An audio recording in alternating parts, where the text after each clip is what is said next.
Bismillahirrahmanirrahim. Assalamualaikum warahmatullahi wabarakatuh.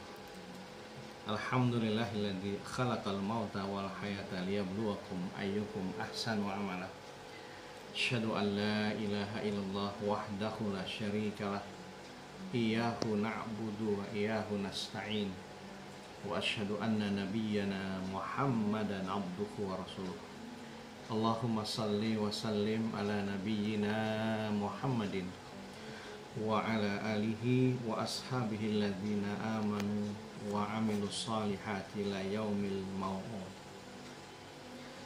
Bapak Ibu sekalian, shaimin, shaimat yang dirahmati Allah, Ramadan disebut juga sebagai syahrul ukhuwah, bulan persaudaraan. Kenapa? Di bulan Ramadan inilah kita dipersatukan Allah, hati-hati kita dengan berpuasa kita merasakan perasaan lapar yang sama sehingga menumbuhkan kebersamaan, kepekaan, kepedulian di antara kita. Ukhuwah adalah bagian daripada ajaran Islam. Bahkan ukhuwah inilah yang disampaikan Rasulullah ketika beliau sampai di kota Madinah. Ya. Begitu sampai di kota Madinah, Rasulullah mempersatukan antara kaum muhajirin dan ansar. Dengan ukhuwah ini pula lah kita mengalami kemenangan yang gilang gemilang. Dengan ukhuwah ini pula lah terasa kekuatan kita begitu sangat luar biasa. Seorang Bilal bin Rabah dari negeri Habasah, dengan ukhuwah Nabi memuliakannya menjadi seorang muazin pada masa Rasulullah. Bahkan akhir jabatan Bilal bin Rabah sebagai gubernur di Yaman. Dengan ukhuwah orang-orang muhajirin tertampung hidupnya di kota Madinah sehingga mereka tertolong menjadi orang-orang yang siap berjihad untuk menangkan agama Allah. Maka dengan puasa Ramadan di tengah-tengah pandemi ini, bagaimana kita menumbuhkan ukhuwah di antara kita, yaitu dengan saling berbagi di antara kita. Wa ta'awanu 'alal birri wat taqwa wa la ta'awanu 'alal ismi wal 'udwan. Saling tolong menolonglah kamu dalam kebaikan dan takwa, dan janganlah kalian saling tolong menolong dalam dosa dan permusuhan. Ukhuwah pada masalah begitu sangat kuat. Bahkan di antara mereka sampai punya kepekaan ketika ada sahabat muhajirin yang kelihatannya waktu sholat isya gelisah resah oleh sahabat ansornya, ditanyakan, apakah engkau sakit wahai sahabatku, ketika ada persoalan besar? Tidak, karena didesak terus. Akhirnya sahabat muhajir ini mengungkapkan perasaannya, kalau sedari pagi dia belum makan apa-apa, menahan lapar. Begitu tersentaknya sahabat ansor, ya Allah, mengapa engkau tidak cerita kalau belum makan? Ayo ba'da isya ini mampir ke rumahku, aku siapkan makan, insya Allah istriku sudah menyiapkan makan malam, kita makan bersama. Sampai begitunya ukhuwah pada masa Rasulullah.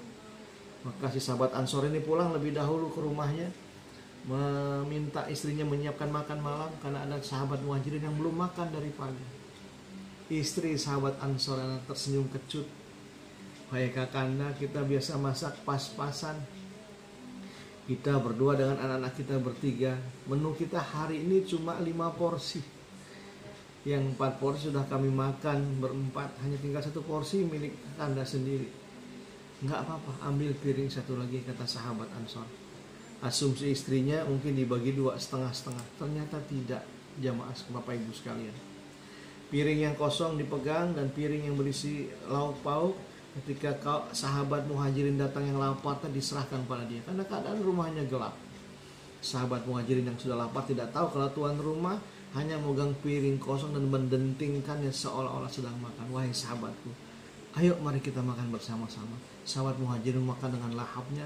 Setelah kenyang dia berterima kasih dan pamit. Begitulah ukhuwah pada masa Rasulullah, pada masa salafus saleh. Mereka mendahulukan kepentingan saudaranya daripada kepentingan dirinya sendiri. Ini begitu luar biasa. Bagaimana dengan kita? Hari ini kita berpuasa, insya Allah sore nanti sudah ada harapan. Kita mau buka apa, makan di mana, selera kita apa. Tapi ada sebagian saudara kita hari ini yang tidak jelas bisa makannya. Saya ingat dulu ketika terjadi penggusuran di sebuah lokalisasi, di sebuah tempat, ya, Kemudian ketika diwawancari mengapa Anda menjadi seorang pramuria, perbuatan yang hina, yang berlumur dosa dan maksiat. Jawaban si perempuan tadi dengan menyedihkan, saya terpaksa berbuat ini Tuan, karena saya tidak punya keahlian, tidak punya ijazah.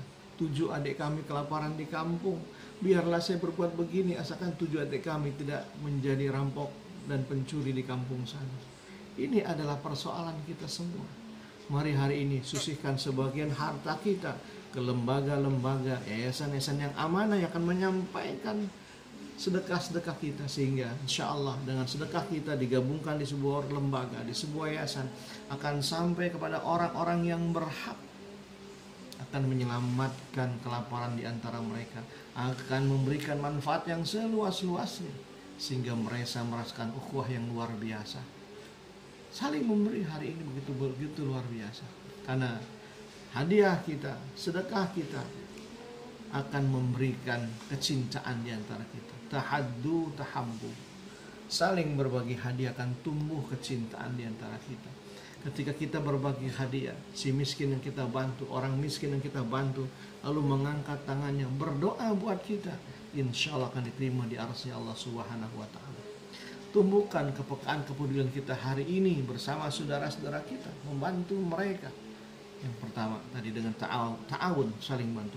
Yang kedua dengan kita meringankan beban saudara kita hari ini. Kita bergabung di tempat-tempat yang baik, di lembaga-lembaga yang baik, kita ringankan mereka, persoalan mereka, kita bantu bersama-sama, sehingga akan mengangkat derajat yatim dan duafa. Jangan sampai Anda di hari ini umat Islam saudara kita yang lapar tidak bisa berbuka puasa, yang sampai mereka tidak ada yang memperdulikan keadaannya. Saudara-saudara sekalian, ini adalah persoalan kita. Kata Nabi, bukan golongan kami orang yang tidur nyenyak karena kekenyangan, sementara tetangganya tidak bisa tidur karena kelaparan. Rasulullah pernah memberikan teladan kepada kita. Satu hari beliau bersedekah 10 ekor kambing yang besar-besar. Waktu itu di hari Jumat, lalu beliau sampaikan pada istrinya, ya Aisyah, ini sedekah kambing ini tolong dibagikan. Aku mau sholat Jumat, nanti usai sholat Jumat tolong sudah habis dibagikan. Siap Kakanda. Ketika Rasulullah berangkat sholat Jumat, Aisyah melihat kambing yang banyak, daging yang banyak, suaminya sendiri jarang makan enak. Maka Aisyah berinisiatif mengambil beberapa potong daging untuk dibuatkan gulai buat Rasulullah. Barulah dibagikan. Setelah Nabi pulang sholat Jumat, Nabi melihat ada gulai kambing. Nabi bertanya, wahai Aisyah, rasanya hari ini uang masak kita tidak bisa untuk beli gulai kambing. Kenapa ada gulai kambing di meja makan kita hari ini? Ya, tadi Kakanda sedekah kambingmu aku ambil beberapa potong untuk aku buatkan gulai untuk makan siangmu hari ini. Wahai Aisyah, niatku sudah bersedekah, mengapa engkau mengambil hak saudara-saudara kita? Ketahuilah Aisyah, apa yang kita makan habis, apa yang kita sedekahkan itulah kelak akan menjadi milik kita di hadapan Allah Subhanahu wa ta'ala. Uang yang kita simpan, yang kita bangga-banggakan, yang kita hitung-hitung untung ruginya, ketika dia disimpan kelak akan menjadi rebutan. Yang dimakan akan berakhir dengan kotoran. Kita simpan uang kita miliaran, ketika kita sudah tidak ada, maka yang menikmati adalah ahli waris kita.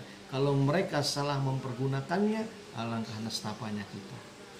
Demikian pula yang kita makan, makanan yang enak, mahal, berakhir jadi kotoran. Tapi apa yang kita infakkan, insya Allah akan menjadi teman kita di hadapan Allah.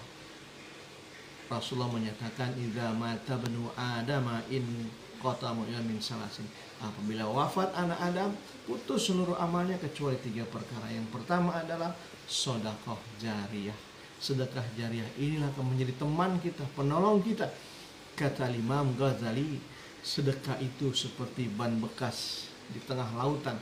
Di saat kita sedang di tengah lautan timbul tenggelam, maka ada ban bekas itu akan menjadi pertolongan buat kita. Emas yang begitu mahal tidak kita butuhkan saat di tengah lautan. Oleh karenanya, mari kita banyak-banyak memperdulikan keadaan saudara kita, keluarkan harta kita. Dalam harta kita ada hak orang lain, bagian dari bentuk ukhuwah kita dalam kondisi pandemi yang luar biasa. Jangan sampai Allah mengambil dengan caranya. Assalamualaikum warahmatullahi wabarakatuh.